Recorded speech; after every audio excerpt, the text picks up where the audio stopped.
Why Beyonce banned Blue Ivy to be friends with Northwest? People are absolutely fascinated by Beyonce. Perhaps it's because she got her start in the industry at such a young age and managed to transition from the lead of Destiny's Child into a solo artist, cranking out fun club hits to a more serious, thoughtful solo artist. Perhaps it's because of how revolutionary her album Lemonade was. Perhaps it's because she's one half of a music industry power couple thanks to her marriage to partner Jay-Z. Whatever the reason, people love hearing all about what Beyonce's private life is like, and it's become even more interesting since she became a mother. All of a sudden, everyone wanted to know what her parenting style was and what her rules were for her children. They wanted a glimpse into how Beyonce's household operated. Well, luckily enough, people have shared little tidbits over the years that the average person can get a bit of an idea. It's not the same as being a member of her household, but since most of us can't achieve that, it's the next big thing. Beyonce is a modern matriarch who has a lot of opinions on how she runs her household. In today's video, we'll be looking at the strict grasp Beyonce has on her house and why Beyonce banned Blue Ivy to be friends with Northwest. A Beyonce Bible. It's no surprise that Beyonce has a team of nannies. After all, she has an absolute crazy schedule. She needs people to help with all the demands that raising a child entails. However, she's not about to just hire someone and let them do their thing. She has rules. She wants her nannies to adhere to the type of rules she deems fit as a mother, so she actually created a Beyonce Bible that nannies must read and follow. We're not sure exactly what's in there, but we can't help but cross our fingers that she decides to publish it one day. I mean, how juicy would that be? Going to school with Entourage. Celebrity children have a bit of a unique experience. Many of them are somewhat famous in their own right, simply because of who their parents are. While the paparazzi might not follow them as much as their parents, they still are interested in getting a shot or two, so security is often required. So Beyonce doesn't mess around when it comes to school drop-off. She doesn't want anything to happen to Blue Ivy on her way to school, so she has her sent with a bit of an entourage that includes 2 vehicles and 3 bodyguards that are with her all day long. Apparently, some parents of the other children at Blue School don't love the bodyguards, but hey, what Beyonce says goes. The kids have their own personal chefs. We're betting Beyonce prepares her fair share of snacks for Blue Ivy. I mean, who could ever forget her holding her daughter's snack when the whole family attended the Grammys together? However, for the most part, Beyonce is too busy to spend all her time in the kitchen, so she enlists the help of a private chef for Blue. Blue isn't eating macaroni and cheese and chicken nuggets like other kids, though. The Hollywood Life spilled a bit about Blue's typical menu, and apparently, the chef prepares healthy kid-friendly foods like homemade pasta in the shape of ballet dancers with pureed asparagus. Expected to be multilingual. Many parents want their children to learn more than one language. It helps their intellectual development, it can help them later in life, and it's just a good idea overall in our diverse society. So we're not all that surprised that Bey wants Blue to study up and get familiar with more than just English. Apparently, she hired a tutor to teach her daughter French when Blue was just 2 years old and has other languages on the list now. On the one hand, it makes sense. Blue is going to be traveling the world with her parents for years to come. However, we can't help but wonder if Blue has any thoughts on all the demands. Blue has her own stylist and must look amazing at all times.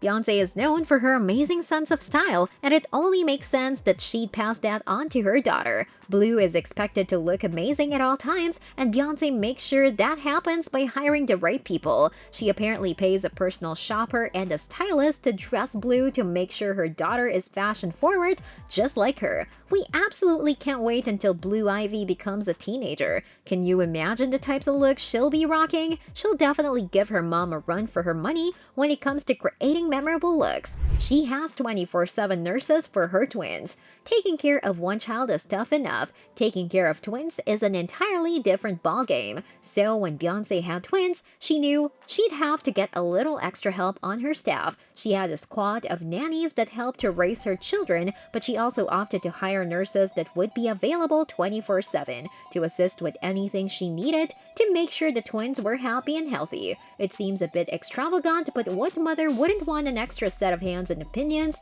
Most people call their pediatrician with any questions. Beyonce literally has people on staff who can answer those questions any time of the day or night. Beyonce wants her kids to explore things. Beyonce has a lot of strict rules about how her children are raised. However, when it comes to her children themselves, she is a lot more lenient. She wants to control every detail of the environment they're in, but she wants them to be able to explore and make their own decisions. Bey isn't about micromanaging her kids' schedules or determining what their passions will be for them. She wants them to be able to figure that kind of stuff out on their own, so she gives them the freedom to explore. As long as they're safe and secure, they can do pretty much whatever they want.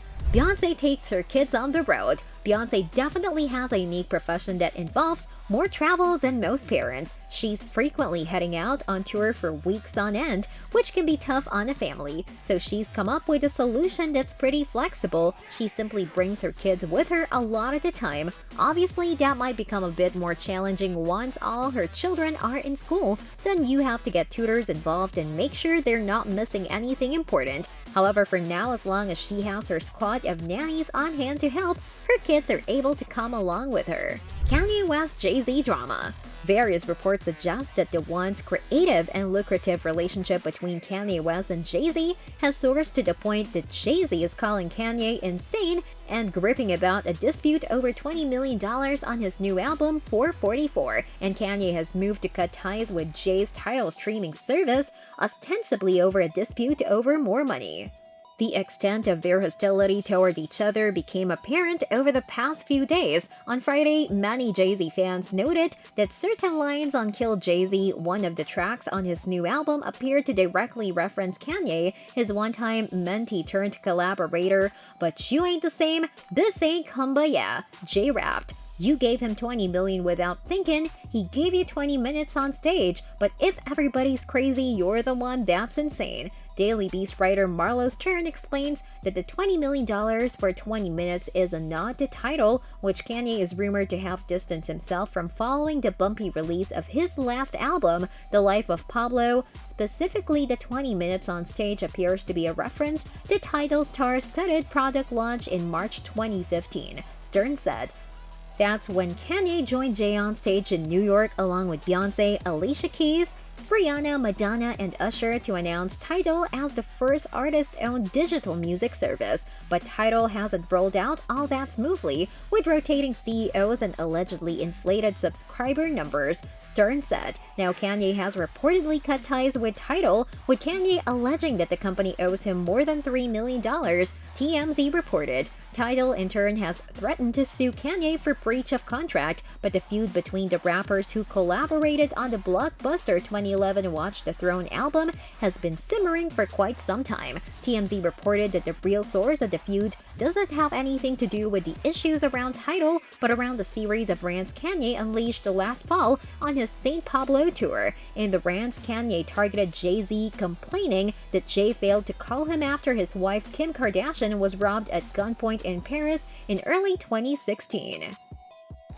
"Don't call me after Kim's robbery and say how you feelin'. You wanna know how I'm feelin'? Come by the house," declared Kanye at a show sometime after the robbery. Feud now reaching their kids. Kanye also complained that Jay had failed to do the brotherly thing of bringing his 5-year-old daughter Blue Ivy by their home to play with Kanye's children, North and Saint. "Bring the kids by the house like we brothers," he complained. "Our kids ain't never even played together." Kanye cut short his St. Pablo tour in late November after suffering a mental breakdown. He was hospitalized for about a week. In early January, he and Kardashian were seen visiting Jay and Beyonce at their home, which led people to assume the feud was over, but apparently not. Last fall, Page 6 reported that Jay only tolerated West over the years because there was so much money to be made, according to a music insider.